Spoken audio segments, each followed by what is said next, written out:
mbokk yi jërë ngeen jëf seen ànd ak télévision Futur Média ñu am mbégte teewaat fii ci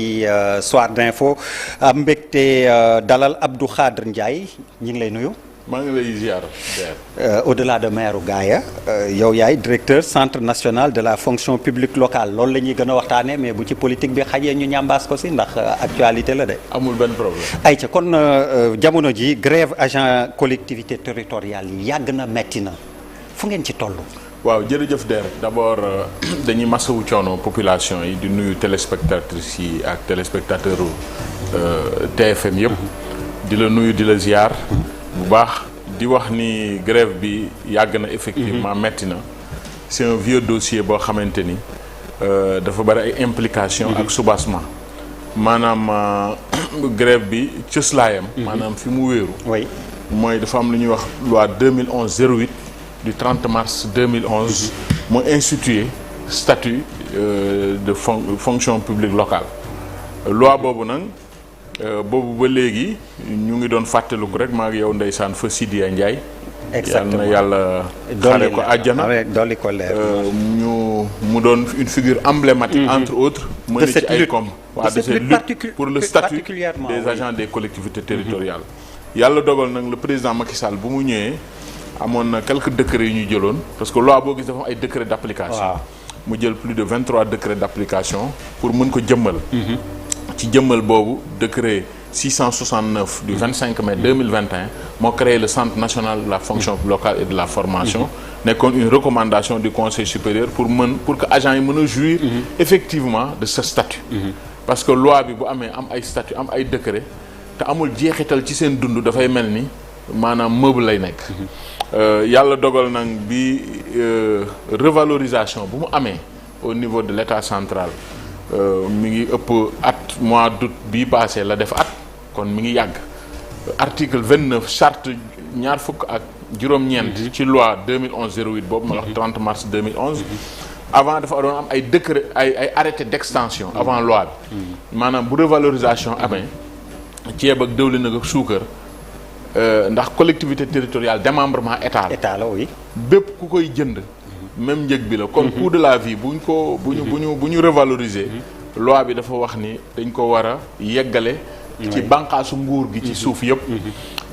collectivité territoriale moom la ñu bëri comprendre d'ailleurs voilà après mu nekk benn kii à deux vitesses voilà non parce que xam nga fonction publique locale dafa am principe d'abord de parité principe d'unicité principe de parité am ba pare am principe mobilité ñetti principe yooyu bokk na ci li nga xam ñoo tënk loi bi parce que parité bu amul ëllëg mobilité du yomb te reconnaissance bi nga xamante ni war nañ ko am sinon dafay am une administration à double vitesse alors que dans beaucoup de pays développés dañuy gis ni nit ñi dañuy jógee ci état central pour dem liggéey ci collectivités territoriales yi donc statut bi day indi harmonisation bi une mutualisation bi léegi nag pour dellu siwaat ci grève bi yàlla dogal na bi nga xamante ni revalorisation boobu am na avant da doon am ay arrêté d'extension mais loi 2011 def innovation dugal dëxëñ ko ci biir loi bi ni léegi c'est automatique revalorisation bu am rek dañ ko war a wéyal ci démembrement état yi mu en particulier collectivités territoriales yi wala structure utilisatrice personnelles yi fa nekk à disposition article 30 bi tamit wax yan conditions de prise en charge comme ni may faral lépp lu xew ci état am na koy fay nga xam ko nga bañ ko xam mais puisque ci paradigme yu bees management public ku nekk da nga nekk un centre de gestion et de profit moo tax état léegi day wax même bu ñu la détaché léegi structure bu lay utiliser moo war a jël en charge say salaire ak say émoluments pour que nga bañ a am une rentabilité fictive et dans le cadre de ce principe général état wax collectivité territoriale bi moo war a jël en charge cette revalorisation ndax bànqaasu état la léegi nag mois d'août bu 2022 bu mu amee mënoon nañu comprendre pour plusieurs contraintes mënuñu woon peut-être automatique wala systématique sur les 601 collectivités territoriales parce que d'abord collectivité bi nga xamante ni planifié nga def sa ay budget donc prévisibilité mesure boobu peut-être intégré ko woon surtout que président de la République daf ci def mesure révolutionnaire 80 000 mooy ki gën a tuuti 300 000 mooy ki gën a mag or boo demee dans les collectivités am na ay agents yu fayee ko 80 000 kon kii fayee ko 80 000 ñu ne ko am nga possibilité au moins ñu dolli la 80 000 ku mu doon ci ñun nit du ko xeebal bësam bu ko xeebal soxlam bu ko xeebal. parce que beneen problème bi aussi moo doon loolu précarité bi nga xam ni. voilà ci lañu d'ailleurs c'est l'objet c'est le fondement. c'est le fondement et la mooy fondement ak légitimité loi bi pour indi le statut. te looloo doon indi ñu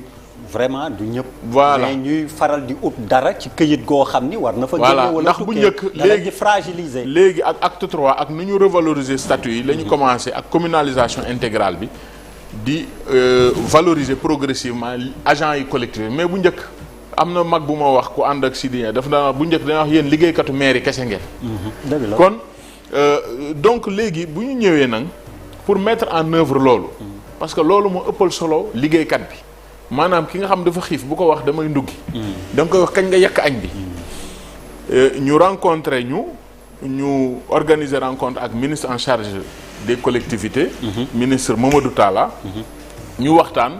parce que contrairement ak état central. bi nga xam directeur général de la fonction publique nationale mooy le seul employeur délégataire par le biais par le chef de l'État. fonction publique locale. ñun en vertu principe bu libre administration des collectivités. maanaam état mënul joxe loxo ndeyjoor. récupérer donc le maire reste l'employeur. état nu muy intervenir dafay accompagner collectivités yi maanaam état tey bu ñu xoolee les différents transferts. au niveau du ministère des collectivités parce que centre bi. démembrement ministère des collectivités territoriales état mu ngi def plus de 100 milliards de transferts divers yu jëm ci collectivités territoriales donc article 30 wax collectivité bi moo war a fay mu amoon ñaari problème benn bi ñu ne kan moo am droit ak kan moo amul droit mooy le périmètre ministre en charge d'accord ak intersyndical ñu créer un comité de collecte national bu nga xam centre bi ñun ñoo koy coordonner pour identifier agents yu collectivités yëpp identifier nañu plus de 15 800 agents dans toutes les 601 collectivités ñu jaarale ko ci gouverneurs yi di leen remercier donc loolu moo doon première contrainte deuxième contrainte bi mooy ñu war leen classer par cadre par corps et par grade booy classer nit war ko certifier bu dee médecin la mënu la wax docteur laa rek wala maire bind na la docteur la parce que un maire n'est pas habilité à donner un diplôme de médecine donc liggéey boobu jël na temps métti na ñu ci masawu travailleurs masawu ci usagers yi nga xam tey ñooy subir grève bi mais liggéey boobu yàlla def na liggéey bi première phase bi parce que un fichier dañ koy consolider jeex na sur 15 800 yooyu am na 4021 agents certifiés dans le rapport provisoire bi ñu jébbal monsieur le ministre am 8800 yu nekk en attente de certification maanaam yow dañ lay recruter sa xarit nekkoon maire def la ni la analyste programmeur te dans le référentiel métier analyste programmeur da nga war a am bac plus 5 mais su dee yow amoon sax BFM donc ñun en tant que structure de l'État mënuñu la jox loo xam du woon sa àq sa yelleef ça peut être aussi dans l'autre sens donc liggéey yooyu moo tax ñooñu nekk en attente et intersyndical bi ñuy saluer seen participants ils sont membres de la commission de collecte donc c'est une démarche inclusive léegi nag loolu yëpp jeex na exactement 4021 mooy 4021 mooy kan la ñuy régler problème bi concrètement parce que grève bi nga baax dafa taseeg ouverture des classes xale yi ñenn ñi soxla këyitu juddu ouverture des classes dafa yokk ci xar mi exactement soxla ay këyitu juddu dama ci gis ñoo xam dañu am collectivité territoriale jeexitalam mission mooy des services de proximité à la population sinon décentralisation du am saafara bu naree jur jàngoro nag dafa indi problème donc léegi li ci des mooy collectivités yi nga xam ñoo ko waroon jël en charge au début dañu laaj un acte opposable ministre des collectivités avec son collègue ministre de la fonction publique ñu jël une lettre circulaire sur le barème circulariser ko à tous les maires ñu am ay réactions am ay communes yu commencé woon sax fay yu mel ni département Pikine commencé woon nañ fay mais dañu amoon problème ci périmètre bi ba am ay trop perçus ñu suspendre provisoirement am yeneen percepteurs yu am yeneen interprétation am ay collectivités yu bare nag en zone rurale ni ñoom amuñu kattan sur le plan financier pour supporter la mesure de revalorisation yooyu yëpp nag defal nañu autorités yi ay scénarios sur la base de 4021 agents ñu ciy liggéey vraiment en parfaite intelligence ak nos collègues yi nga xamante ni ñoo nekk sur au niveau de la direction du service du service public local nekk ci ministère des finances donc def nañu scénario yëpp am na ay pistes comme ni ko ministre des collectivités en lien avec son collègue des finances annoncé am na ay pistes de solution li des mooy premier ministre dans les jours à venir incha allah bu ñu xam naa rombee la le réaménagement ou le remaniement bi nga xamante ni moo am ñu mën a toog pour que le gouvernement joxe une position maanaam dossier bi dafa yegg tey foo xam dafa dépasser simple compétence au ministère des collectivités territoriales mais dans le cadre de la collégialité et de la solidarité gouvernementale donc vraiment jox nañu ay assurance après ce long processus bi nga xamante ni quel que soit alpha dañ ko waroon def c'est-à-dire même bu dul woon grève bi c'est-à-dire tey ñun centre bi suñu ay mission dañu war a mutualiser agent bu bëgg feebar bëgg faju ku ñu war a affecté noo war a def la gestion de la carrière le recrutement désormais comme ENA nu ñuy def dootuñu may maire bu nekk mu recruter ku ko neex à n'importe quel poste il y aura un encadrement même su dee ñun dañu am ñaari limite benn bi contrôle de légalité administration territoriale la article 243 ci code bi ñoom la li nga xamante ni mooy prérogative recruter sens employeur au sens du droit du travail en vertu du principe de libre administration restera toujours l'affaire de l'exécutif local. yaa doon junj kon comme waxtu wi daf ñoo xaw a dab ñu junj tuuti politique wax nga ko yéen a ngi xaarandi ci problème bi gouvernement bu bees bi mais ci say kàddu da nga jiital réaménagement ne wala remaniement et en général gars yi remaniement la ñuy wax yam fa ndax kon dafay wund ni su ma la jàngatee ni nga ko agencé ordonnancement wu mooy réaménagement la gën a jege que remaniement. ak lu tax mu yàgg en tout cas c'est un nouveau gouvernement. parce que xëy na lapsus la. mais c'est un nouveau gouvernement. peut-être pas un lapsus forcément révélateur. Parce que su ñu ñëwee à l'orthodoxie de ce qui a été officiellement dit c'est que le gouvernement est dissous et le président de la République a renouvelé au Premier ministre Amadou Ba sa confiance voilà donc lu waral mu yéex bi parce qu'on avait ça dépend lan mooy yéex parce que xam nga dans la gestion des affaires publiques ci expérience buñ ci am. des affaires publiques et politiques yokk ko ci rek. waaw xam nga la politique au sens noble du terme c'est la gestion de la cité. liñ ci xam mooy 24 heures ou 48 heures de plus. pour def loo xamante ni ëllëg maanaam olof Njaay nee na bu baax di bàkku. bu gën dafa taxawut. dafa am ñu ngeen di négocier ay alliés. non je ne pense pas que ñeneen ñu war a dolli ku ñu ci bokkul woon je ne pense pas que monsieur le président de la République ak posture bu mu am confirmé ko par son fameux discours du 3 de juillet ak hauteur bu mu am ak dimension bu mu am dina dugg ci ay négociations strictement privées avec ay acteurs ba di retarder les urgences yi nga xamante ni ñu ngi ko war a gérer pour la communauté nationale donc yàlla def na boo nekkee président de la République di nga am ay informations. di nga nekk niveau boo xamante ni yàlla yow la jiital nga am un pouvoir discrétionnaire mais ñu xam ci moom pragmatisme. xam ci moom efficacité et je pense que certainement yàggatul ñu ngi koy am yaakaar. yàggatul. mais xam nga comme ci nga nañ. mais xam nga un état aussi sans prétendre que xëy na yaa ngi dans le secret des dieux mais aussi ban xeeti gouvernement directoire de campagne lay doon. wala un gouvernement directoire de campagne. xam nga un gouvernement de la République du Sénégal. parce que état continuité la. dëgg la mais dañ jëm ci élection. maintenant le contexte ngeen tànn koo xam ne da ngeen bëgg mu falu te yéen a yor nguur gi. ma ne en toute chose le contexte est important. oui loolu il faut pas faire dans la langue de bois. donc un leader un dirigeant qui a un leadership qui a une expérience ak jaar-jaar bi président am donc un dirigeant ne doit pas être insensible à son environnement mais ma bëggoon rassurer rek ni ku xam administration Sénégal nu muy fonctionner mooy on a un état debout. on a une administration de très haute qualité. aujourd'hui il y a des dispositions transitoires pour que bépp urgence bu am. il y a des mécanismes avec les secrétaires généraux des ministères. avec l'administration qui est là. un ministre c'est important il impulse sur la base des orientations ak habilitation yi ko président jox donc toog nañ fi dire amuñu woon premier ministre l'État est resté debout ça a fonctionné ça prenait peut-être plus de temps à l'autorité centrale mais je pense que le président a la manie l'entre-gens pour concilier l'ensemble de ces exigences pour que lépp li nga xamante ni war nañ ko def au service de la communauté nationale ak la présence du Sénégal au plan international ainsi que son rayonnement am na forum bu mu participer démb wala barki démb donc ça n'empêche pas quand l'État yi nga xamante ni am na ay principes ak ay mécanismes de continuité ñu mën a gérer li ñu mën a gérer mais ñu yaakaar incha allah le gouvernement quand même qui doit impulser en tout cas ou amplifier la démarche de combat autour des autour le combat est permanent. xam nga le combat non xam nga le combat non ma ni le combat et c'est fait sciemment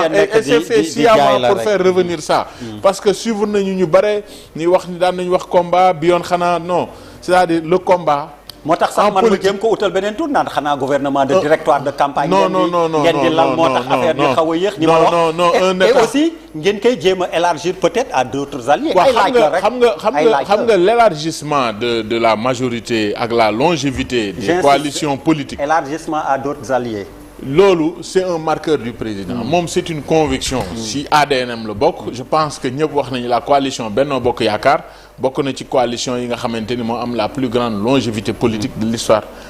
politique du Sénégal donc loolu ci ngëm-ngëmam la bokk c'est pas lié à des circonstances forcément électoralistes. benn bu gaaw bu mënul ñàkk parrainage yi. waaw ñi ngi ci. 2000 astafurlah 2000 moom dina ëpp bien que xalaat naa ni bëri na déjà 206 au dernier décompte ñoo dem retirer fiche parrainage. est-ce que pour yow lu jaadu la ci dëkk bu toll ni Sénégal ak véritablement ndax waroon nañ organiser wu ba bañ a am ay 206 yoo xam ni on va les appeler des candidats à la candidature ndax ni ngay wax des na obstacle parrainage bi loo ci xalaat 206 candidats à la candidature. waaw 206 man de xaaruma ko woon. xam nga bari na wala bariwul. il faut ñu xaar. parce que nawle mooy ki nga xam la nga séddal sa bopp nga séddal ko sa morom. tey bëgg am prétention nit ñi ko jël ñëpp mesurer wuñu la portée de leur acte. je n'irai pas jusque là mais ça pose un problème mooy la question de la rationalisation de la gouvernance politique et de la régulation de la démocratie. bon maintenant nag ma am léebu yu nga xamante ni dama ko doon faral di répéter. mooy tey ma jiite leen wóorul. bët du yan wante xam na lu bopp attan c'est-à-dire. su dee am na ay critères wala ay mandarga yi nga xamante ni moom la ñu war a ràññee bokk na ci mbir balaa nga koy song. nga natt ko maanaam je pense que il faut que ñu inventer. à travers d'autres mécanismes plus tard il y a des chantiers en tout cas sur la démocratie nga xam dañu réguler. comme dans toutes les grandes démocraties balaa élection di am daañu xam ni y a 4 ou 5 courants les fameux courants du président Senghor nous rattrapent malheureusement ou heureusement donc su ko defee la concurrence saine dafay am dans les grandes familles politiques pour que ñu épargner parce que ñiy militer dans les partis politiques ñu néew la ñu par rapport ak sénégalais yi kon je pense que am na ay réflexions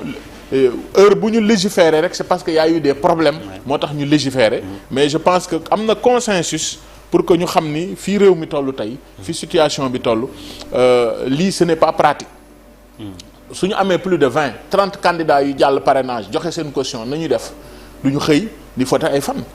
dans ce cas il faut acteurs yi dajewaat ñu accepter jurisprudence bi fi xewoon cette fois-ci de façon transparente et responsable assumée davantage par tout le monde ñu ni électeur buy ñëw par exemple. na nga jël ñeenti bulletins. mais bu boobaa aussi jalgati nañ le secret du vote. ndax non c'est pas le secret parce que si ñeent yi. mais si ñeent yi d'abord kan mooy xam yan ñeent nga jël mais aussi bi ma jëlul dinañ xam ni voté lu ma. a priori. dinañ xam ni voté lu ma la yow. mais ma ne ko mën nañ ko teg mën nañ ko teg ci roq boo xam du mañ gàcc mais day sore bureau de vote. non xam nga nit ñaa ngi toog ñi ngi xool. mais bu ma jëlee xam nga xel ñaar ñeenti xob bàyyi sa bos. mi ngi mel ni ma ne bu boobaa day mel ni ñeenti candidat moo am peut-être élection bu am ñeenti candidat kenn du wax ni forcément kii nga votel jërëjëf jiixi jaax ak xel ñaar daal dana am qui choisit élimine j'espère que du ñu yegg foofu sénégalais yi ñoom moom seen cëggalu guy am na loo xam seen sañ-sañ la ñi yóotu tamit yoon may na leen ko mais je pense que tey acteurs yëpp war nañ d'accord ni war nañu réfléchir profondément pour réguler en tout cas notre modèle démocratique. jërëjëf Abdou Khadre Ndiaye jërëjëf léegi ñu ñëw ci xibaaru marax yi.